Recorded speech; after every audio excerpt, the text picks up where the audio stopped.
Upsetting to me because when we were told, he's getting 8 years, at least 8 years out of it, you thought, okay, that's restitution somewhat. A crime victim is surprised to see the man she thought was in prison for breaking into her home is actually out and leading police on a wild chase. Good evening, everybody. The man who led police on an all-day chase through northern Kentucky is a parolee that some think should still have been locked up. Marquez Moore is now in the Kenton County Jail on a high bond after fighting with police and running away from a traffic stop yesterday morning. Local 12's Joe Webb joins us live from the Kenton County Jail with the story. Joe? Well, Cammie, Marquez Moore is locked up here at the Kenton County Jail. A lot of people think he should have been locked up here yesterday when he had Kenton County police chasing him all over northern Kentucky. He is no stranger to the Kenton County Detention Center. In 2012, he was sentenced to 13 years in prison, but was paroled after less than 3 years because his crimes in the state of Kentucky are not considered violent crimes. But his victim disagrees. In the summer of 2011, while she and her husband were in Florida, thieves broke into Patricia Willis's home. They rummaged through the drawers and took whatever was valuable. And then come out the garage and noticed, hey, there's a car. They took the car. They took nearly $14,000 worth of her things and some peace of mind. Police found Marquez Moore's fingerprints in the house and car and charged him with burglary. In April 2012, he got 8 years for burglary and possessing a handgun by a felon.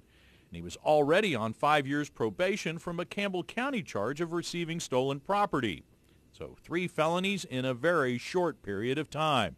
He was looking at 13 years in prison. And when he was sentenced, that was what I was expecting him to serve, or, a good portion of that sentence. But Moore was paroled in February, and yesterday was fighting with police and leading them on a wild chase. Moore served 20% of his time. That's what's allowed for nonviolent crimes.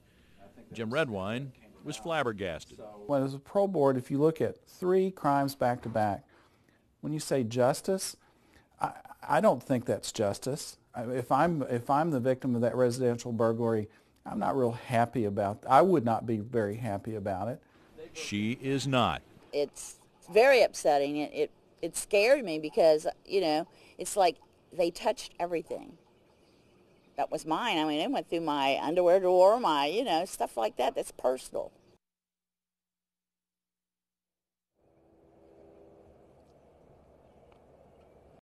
Now, Jim Redwine says that this sort of takes the deterrent aspect out of the punishment. It apparently didn't deter Marquez Moore yesterday afternoon when he was in that confrontation with Kenton County Police. Cammie?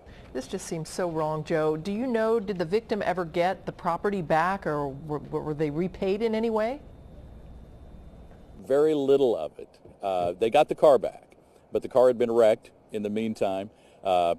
They got virtually none of the stuff back, and much of the stuff was jewelry that she was holding on to, had been given to her by her family, and she was going to give to her grandchildren.